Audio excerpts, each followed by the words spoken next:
Hey, welcome folks to another edition of From the Arena. I am Charles E. Smith Jr. This is Andrew Knoll and AKA Sea-Dog and A-Train. That's right. It's always an honor to share a nickname with Artis Gilmore. I wish I had the hair to go along with it. Well, maybe Artis in his later... No, he never did. He retired with the fro, didn't he? I believe he did. Artis yeah. did. He didn't go Kareem and just get completely rid of it. He retired with the fro, so you got to give it up to the A-Train Artis Gilmore. But this is the new and improved A-Train, Andrew Knoll, who is the lead writer. We'll call you the lead writer for Hockey's Future. We cover the Ducks and the Kings for hockeysfuture.com, where you can log on and not only get all the great information about guys they have playing the CHL, NCAA, and Europe, but also voice your own opinion on hfboards.com, which is one of the most active hockey forums on the web. All right, perfect. And by the way, myself and Andrew, we do plan to connect at the Winter Classic. We're going to be live streaming from Philadelphia at Citizens Bank Field there, and that should be some pretty good stuff out there. Oh, absolutely. New Year's Eve. What better way to spend it checking out the Rangers and the Flyers at Citizens Bank Park, place where the Phillies have done a lot of winning, and we'll see who comes out victorious in what should be a lovely outdoor game there. All right, perfect. Well, let's get to the game at hand, and here we are at Staples Center in downtown Los Angeles. Behind us, the Zamboni is going. The Kings fell to the Chicago Blackhawks today, 2-1. The Blackhawks have now won 2 games in a row, and what's been a shaky November for them, before they came out here to Southern California, they started off by losing 3 games in a row, then they won 4 in a row, then they lost 3 in a row, including a 9-2 loss to Edmonton, and then they got shut out the next night when they played. Then they come out here, they beat the Ducks in a wild one where they were down 2 goals with 2 minutes to play, 2 minutes into the game. They win that game 6-5. Then they come out here, they play the Kings, come away with a 2-1, very workmanlike victory here for them tonight. Yeah, they crawl out of 2 2-goal deficits last night, or yesterday afternoon rather, being down 0-2, 2-4. This is the 6th game of their notorious circus trip that they take every single year. Of course, the Bulls were spared that this year, thanks to the lockout. But, tonight the Kings look like the team that had been on a little bit of a road-weary spell. Right. Not a lot of sharp play tonight, Charles. Yeah, you noted that a couple moments in the game. And here's the thing is that normally you want to catch a road team on the back-to-back. And that's what when you're the second game on that back-to-back, you can get them because they start to run out of energy a little bit towards the end of the third period, into the second period, into the third. And that just didn't happen today. And I don't know what you do. When I look at the Kings, you look at them up and down the roster. That first line is great. Anze Kopitar having a career season. Justin Williams, he's good. He's playing well. He stayed healthy. Simon Gagne on the other side, they've had instant chemistry. But that second line, I look at Mike Richards, who is, like I always say, a very creative player, got some of the best hockey instincts. I think the best since Bobby Clarke, for those of you who are old school. And then you got Dustin Brown, who crashes the corners and plays physical as well as anyone in the league. Then there's the left wing side, which is that the flavor of the month that plays over there? Right now it's Locktianov. Right. Before it was Dustin Penner, who's out right now with a hand injury. Right. Did he cut himself on a donut or what? That's quite possible. I think it was a cruller with a little bit of a sharp edge, but it's been a real problem for the Kings, that first line left wing position. Last year, we saw probably a dozen different guys inserted in there. I think Kopitar in an interview told me 11, and then I lost count after that. I'm not good with the higher math. Once you get into double digits, it's tough. But to try that many guys in one position, to really make trades to fill that hole, they bring in a free agent signing in Ponikarovsky. They bring in a trade with Sturm. They bring in a trade with Penner. Really make a big investment there. And still really nothing going. Thankfully, they did get Gagne to shore up something at the left wing position, but that top line left wing is really elusive, kind of like we've seen with the Flyers with a goalie until recently. The center position with the Rangers for a number of years. Right. Just on down the line, it just seems to really be something that they can't get their hands on here in Los Angeles. Exactly, and that's something that, to me, to compete with those other teams, with the better teams in the conference, and you look at the way the Kings have played, and they're by no means out of the playoff picture. They are going to make the playoffs. I'd be shocked and surprised if the Kings didn't make the playoffs, but since the aspirations are getting to the Cup final, you got to set the bar a little bit higher, and to me, that road to the Cup final, it goes through one of 3 cities. You're either going to have to take down Detroit, you're going to have to take down Vancouver or you're going to have to take down San Jose. Absolutely, and I think you could throw Chicago, a team we saw here tonight, Right. team that we saw kiss the cup 2 seasons ago, into that mix, those 4 squads. And so far the Kings don't have a win against those teams. 0-4 against those teams so far this season. And to me, they can beat up on the Minnesotas and Dallases and St. Louises of the world all they want. And that may get them, maybe home ice in the first round of the playoffs or something. But when it comes down to it, you got to be able to beat a quality team in a 7-game series. And it's just anything can happen. I've definitely seen stranger things happen in all my years of watching sports. But you got to think that the Kings are thinking of, they have to shore up that left wing position. And also, they got what's going on the blue line. Yeah, tonight we Exactly. see a little bit of a change up there with Scuderi and Mitchell changing positions and changing partners. But hasn't been crisp, and that's really been the calling card of their team under Terry Murray. Strong defense, the home plate attitude, being hard to play against. And we're not exactly seeing that. And on the other side of the puck, we're not seeing real crisp and clean breakouts. This is 2 Saturday games in a row where we've seen them really kind of struggle to get out of their own zone cleanly. So, And last Saturday we blamed it on the early start because the Kings are notoriously bad during home games, which start in the afternoon. Those 1 o'clock afternoon games have been death if you look past history. Tonight, a normal 7:30 start at home against a team that played yesterday. The Kings would seemingly have things going their way, and the only goal they got was an unassisted goal by Jarrett Stoll by the third-line center. right, hockey night in California tonight with a huge game here, big game up in San Jose, Vancouver and the Sharks, and both California teams drop kind of tough losses. So really hard to explain with the Kings. Terry Murray's gone back to the drawing board several times to get that defensive play cleaned up and also get some secondary scoring. They get a little bit of that tonight with Jarrett Stoll earning the only goal, but still kind of a work in progress here in L.A. Right, and they had the other troubling thing, they had a few times they had some empty nets, really shots that they should have scored on that they didn't. But, what, let's not focus completely on the Kings. Let's talk about the Blackhawks, who've been a little up and down this month, as we talked about. And you know what, Mr. Knoll, you got a chance to speak with a rather accomplished defenseman for the Blackhawks. Yeah, a Norris Trophy winner in Duncan Keith, who was one of the stars of the game tonight, had a couple points yesterday against Anaheim, and really has picked up his play back to the form he was 2 years ago when he won that Norris. All right, perfect. Well, that said, that was a beautiful segue, by the way. So now it is time for locker room interviews, and what we'll do is we will talk with Duncan Keith first. Andrew Knoll is going to talk with Duncan, and then after that, right on the heels of that, we're going to have Terry Murray giving his take. So you'll see both sides of the coin, the winning side and the guy who called tails, I guess you'd say, maybe. Because tails never fail, so maybe he called heads. We'll have to figure that one out during the break here. All right, okay, it'll be just a moment, and NHL post-game interviews are coming up right away. Don't go anywhere.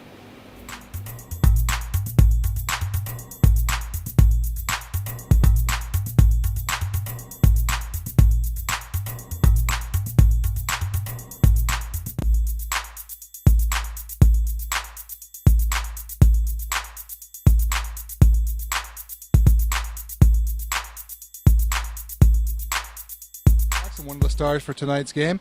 So talk a little bit about this road trip, the circus trip every single year, 6-game trip. What did it mean to get these back-to-back games of 4 points last night in Anaheim and here? Well, for our team, it was a huge win. It's a tough team to play against. They got a lot of good players, and we're like you said at the end of our 6-game road trip, so we wanted to come out and have a good effort and close it out with a win and have some momentum going home. Tonight you guys controlled a lot of the play, but you had a lot of near misses. How tough is it to hang in a game when you're getting good chances and not quite burying them? Yeah, I mean, I think you just want to keep working. As long as you're getting chances, then you got to be happy. And I think LA had some chances too. I thought it was a pretty even game, but we just capitalized on a couple of ours. Then you get a split on this trip, 3-3. How big is it to go back to the United Center and have a nice little homestand coming up? Oh, it's big. Obviously, we've been on the road a lot this month, so I think all the guys are looking forward to getting back home and getting back in our own beds. But it's I think we're happy with maybe 4 out of the 6 games. I know we didn't get a win in San Jose, but we liked the way we played, and it's nice to get a couple wins here to finish the road trip.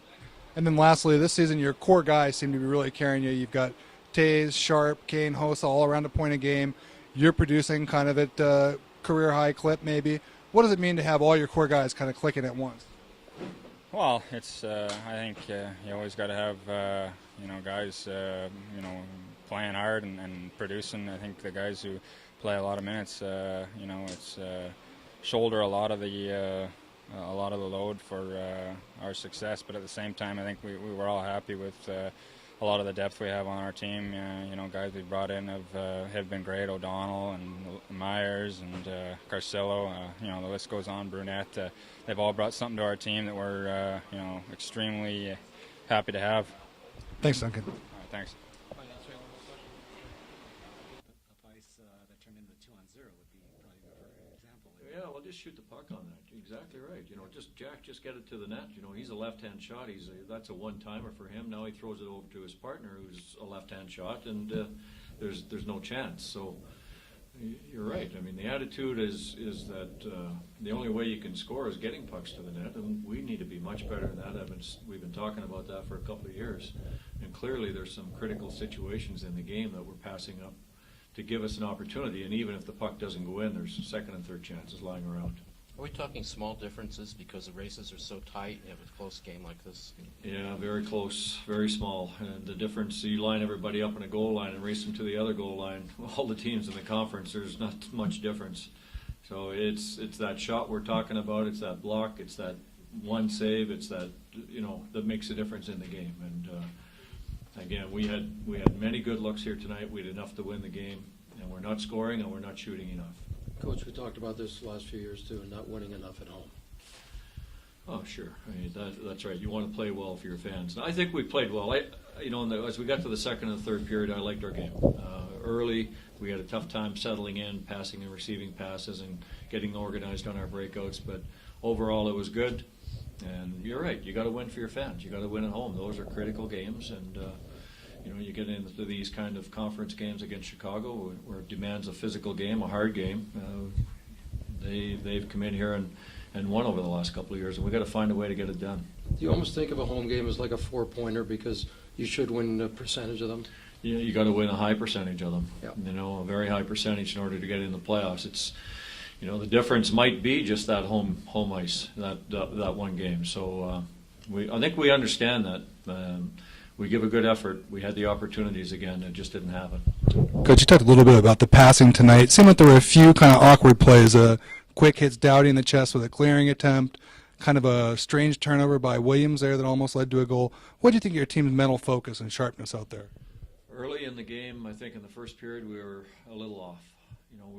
We know that they played last night. They had to dig in real deep in order to have a huge third period and win, and we wanted to come out and set a pace of the game, and it kind of backfired on us because of the passing and receiving. But again, that happens. They're a good team. They know how to get it done, and they stayed over top of us, made it real difficult. We found a way, though, in the second and the third. We were moving the puck. We had some good flow, good attacks, and a lot of good scoring chances. And again, we didn't finish. Coach, line combinations there in the third period. You switched. Stoll moved up with Richards and Brown, just trying to find a spark there. Just trying to get something going. Stolle had a big goal. That was a great shift that they scored on, and I wanted to take advantage of, maybe some momentum and put him on the right side, which is something I have done in a previous game, and it worked out pretty well. So you just try to find something that's going to give you a little bit of a difference. And again, I thought it worked. I thought we had some real good opportunities and a lot of pushing and shoving around the blue paint there a couple of shifts, and that's what we have to have. Is that something you might keep together, or is it? No, probably not. No, it's a nice go-to thing though when you might feel you need it. Preview thought on the Sharks.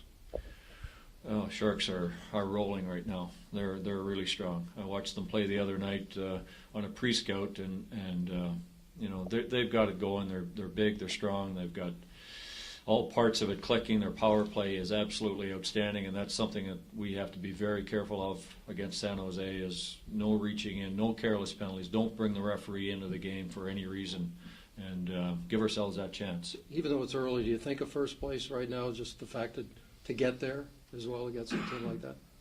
You got to think about it. That's something we talk about at the start of the year. Is you're looking for division first place. You're looking to win it. You're looking for home ice advantage in the playoffs. However, you might get there in that first round. You want home ice, so that's our goal. And we talk about it from the start of the training camp. We refer to it often whenever we get ourselves into team meetings. And so this is a big rivalry that is heating up for us.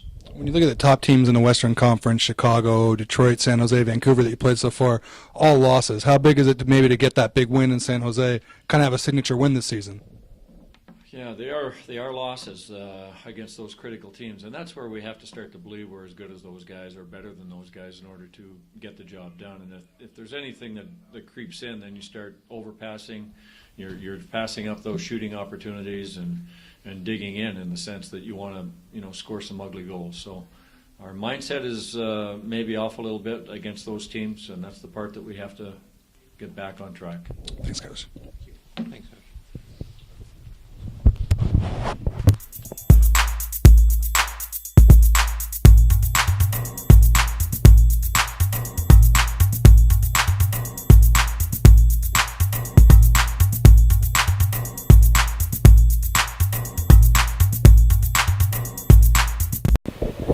All right, everybody, welcome back, and that's post-game interviews.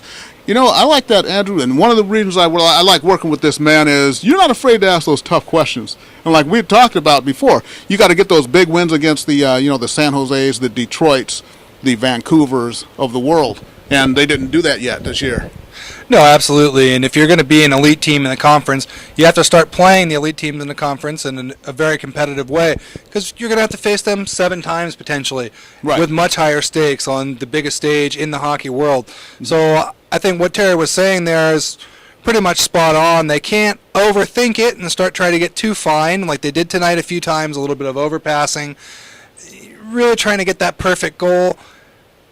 You hold your twig too tight, you're not going to get those wins. So if they start getting some greasy ones, maybe their fortunes will turn around, because that's kind of the identity of this team, is working hard. They're not going to win any skills competitions, but they've certainly won a large number of hockey games under Terry Murray so far. Exactly, and one thing, like you talked about, you haven't got that signature win yet. They play Chicago tonight. San Jose is coming in here on Monday, so it's not going to get any easier. Then they've got some little East Coast flavor because they take a few days off, and I believe it's Florida comes in on Thursday, and then Montreal will be here next Saturday. Always, that's an original 6 team. So Montreal is always a big game. I'm sure there'll be plenty of red, white, and blue out here in the crowd at Staples Center. And in fact, we'll do another show from the arena after that Montreal Los Angeles Kings game next Saturday. If they drop another Saturday game, I think the ole, ole, ole's will still be reverberating in the arena when we do the post-game show. So always a well-traveled team with Montreal and some very exciting players. Guys like Carey Price, PK Subban. So if you have a chance, come on out and fill a seat with a Kings jersey instead of a Habs jersey. Exactly. So just to put a capper on this game, though, the Kings, they came out. It's just it just was not a good game. That's what it comes down to. It wasn't. You kind of got that feeling from the start that it sort of wasn't going to be their night.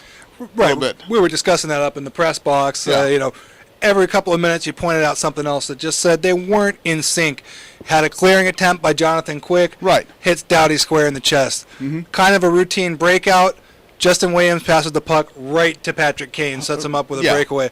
They averted disaster several times tonight, and also Chicago pushed the puck wide on some gimmies. This could have easily been a 5 or 6-1 win for Chicago. So not the sharpest night. I think Terry addressed that in the press conference. Mm-hmm. Another frank, honest interview from a consummate professional and Coach Murray there. And hopefully they turn the page against San Jose, whom they kind of struggled against last year in the playoffs here at home. Yeah, I think they went out in 6 games, I believe. Right. And the year before that, they went out in 6 games to Vancouver. So we talk about those teams they need to beat: the Vancouvers, the San Jose's, the Detroits, the Chicagos of the Western Conference. If you can't beat those teams, you're not going anywhere. You may win an early round series, that's okay, but you're not going anywhere. The road to the Cup goes through one of those 4 cities, guaranteed. Absolutely. And speaking of the rest of the league, I guess we'll move on kind of to some around the league kind of talk. Let's do that. We cut short the Eastern Conference last time. Right. We did. We stayed in the West, and we tried not to show any bias, but then we ran out of time. So all you East Coasters, as you are an East Coaster. Yes, admittedly so. Talk some East Coast to me. You know, the Boston Bruins, red hot. They started off slow, had a Stanley Cup hangover, and then won 10 games in a row before dropping a 3-2 decision in overtime in a shootout to Detroit yesterday. But the Boston Bruins are red hot. Looks like that trade with Philadelphia also worked out for both teams. The Kings, they got what they needed, and Philadelphia looking to change the culture there. They got, trade away their top 2 centers, and now it looks like they're rolling along pretty well as well. Yeah, absolutely. I mean, you highlight 2 of the teams that are definitely headline makers in the Eastern Conference. Boston, a little bit of a slow start. You had a lot of guys that were definitely celebrating after the long season last year. They also, I think, missed Mark Recchi a little bit, his presence in the room.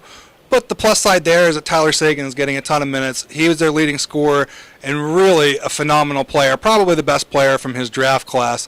You had Tim Thomas playing very, very solid hockey and goal for them, even when they were losing 6 in a row, having that slow start.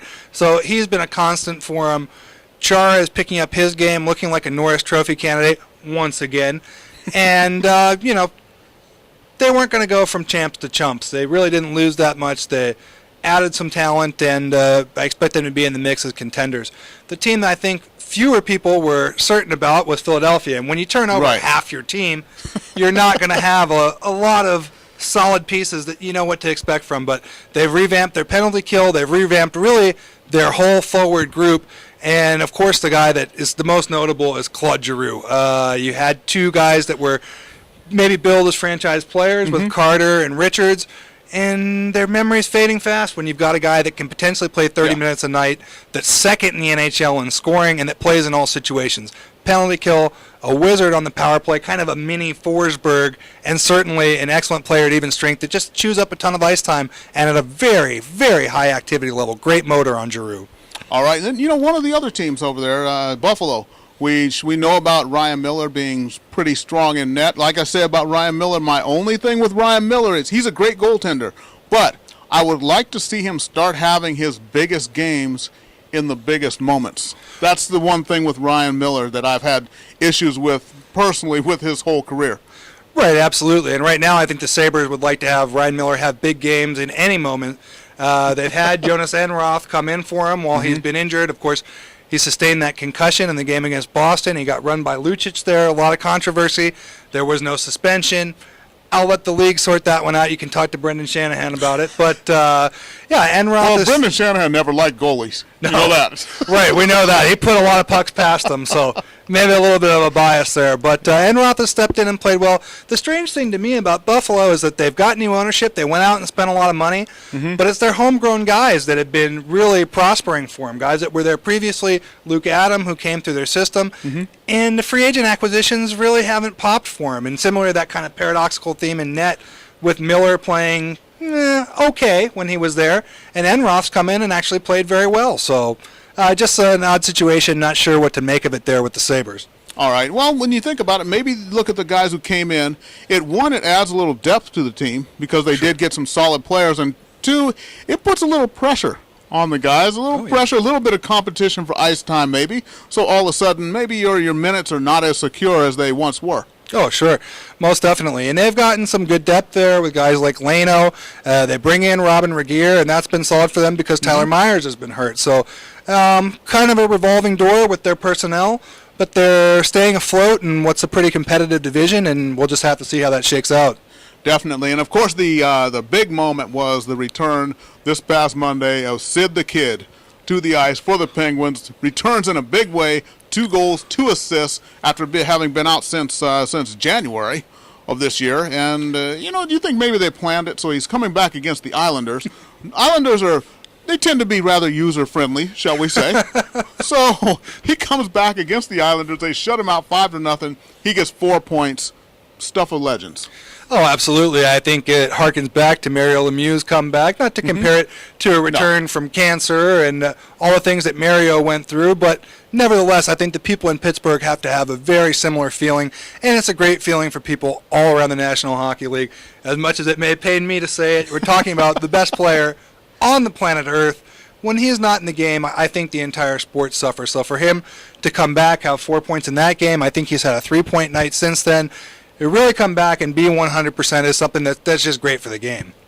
And, I've been just being online and looking at the social networking thing, and I hear a lot of stuff about Sidney Crosby. Apparently, a lot of people don't like him. And that's fine if you don't like him, but remember, don't miss out on this guy's career. Right. Regardless of whether he complained a little too much, which he complained too much his first year, and then he could spend his whole career not saying another word, and you still cannot get rid of that stigma that you got maybe that first season in. And I think Sid's going through a little bit of that. Also, the NHL is finally beginning to try to market someone. Right. Like the NBA, I remember when they were on the verge of folding in the early 80s, and they wound up marketing Michael Jordan, and that's really kind of there's Bird and Magic, all due respect to them, but really it was Jordan and Nike that put the NBA really over the top. And here they are trying to do that with Sid. They finally get someone that they're going to commit to, and the guy gets injured and knocked out for 9 months. Absolutely. You have to think that Gary Bettman and everybody in the league office was doing a lot of breath holding and nail biting during his long recovery. You're talking almost a year out of the game. Now he's back and everybody's breathing easy. So, except the opponents of the Penguins, but that's a different story. We'll see what happens with Sid and the rest of the Pens, but they certainly kept afloat while he was gone. They've been getting excellent play from Marc-Andre Fleury, James Neal, Chris Letang, a number of guys that they've really developed. So number 71 ain't bad either. Yeah, it's some Russian guy. I think his Gino, name is Gino Malkin or something Pizza? like that. Yeah, Pizza? I think he may have a stake in that franchise, but yeah, he has been phenomenal as well. So the Penguins really not missing a beat, and of course they've got Dan Bylsma, Jack Adams winner, guy who kind of knows his way around a bench. Yeah, definitely the consummate. I've met him, a great guy. He's the consummate third liner. He just is that way, just a very down to earth, just an everyman who winds up in that great position there. But like I said, with the marketing of Sidney Crosby, this is something the NHL has not done. Now, when you talk about the NHL and marketing, which I don't really like to mention in the same sentence, we're talking about they had Gretzky and Lemieux together for 10 years and couldn't market that. Right. All right, so this is baby steps here for them. So if you feel like you're getting kind of Sidney Crosby shoved down your throat, that's, those are kind of the growing pains of them trying for once to actually associate a face to the sport. Yeah, most definitely. But the fact that they're not marketing the game through their stars doesn't mean that there aren't stars. There have been some really phenomenal individual performers, and I think the depth in the league right now is as good as it's been in at least 10 or 15 years. Right. Well, I'd like to see them get a marketing campaign and stick with that particular marketing campaign for more than 3 or 4 months. And also, how about advertising on something other than NHL Network? I mean, talk about preaching to the choir. You know what? Let's put up signs in our own backyard and hope that someone walks by and just peers through one of the peepholes and sees all of our advertising there. Those are NHL diehards already. If you're on NHL Network, they don't need to be recruited. Well, the ads are free there. That's one thing I'd like to point out for the league. Get some ads on ESPN, even though ESPN doesn't carry the NHL anymore, but they're still free to advertise just like anyone else. They can advertise on ESPN. They can advertise on NBC. They can advertise anywhere. Yeah, absolutely. And I think one of the ways that they could get a little more face recognition, because that's a huge thing, especially in a sport where you have players wearing helmets, the NFL gets their guys out there into the communities and into advertisements. What they could do without spending a dime is make the shootouts helmet optional. When you look at old photos, when you look at the old Harold Barkley photos, the classic stuff from the original six, you see guys flying down the ice, their hair behind them, their full face. You see it all. There was a lot more facial recognition in those days before sports was this huge multi-billion-dollar multimedia platform than there is today. Well, what about just when you look at the community things, why do you not see the NHL involved in those, any of the, like the Play 60 things, the United Way things, all that type of stuff is, we're just about out of time. So we may have to continue this one next week as we fix the marketing of the NHL. Yeah, absolutely. I mean, there are programs now. I encourage people to get involved with Hockey for Everyone and things of that nature. But, if the league starts doing more, this is a great sport with great athletes competing. I have no doubt that it could just continue to increase in popularity. Definitely. Well, Mr. Knoll, it's been a pleasure once again. And, we're going to do this again next Saturday. It'll be live right here on Ustream. And then if you miss it, you wouldn't be listening to this right now because you'd be there. But everything is archived on YouTube and on blip.tv. So if you'd like, you can go ahead there. And remember, you can follow us. Twitter follow is @TheInsideSports, or you can go to our website, officialinsidesports.com, and all the links are right there. And remember to read this man, Andrew Knoll, on hockeysfuture.com. Okay, everybody. Well, thanks for joining us. I'm Charles E. Smith Jr. This is Andrew Knoll. The show is From the Arena.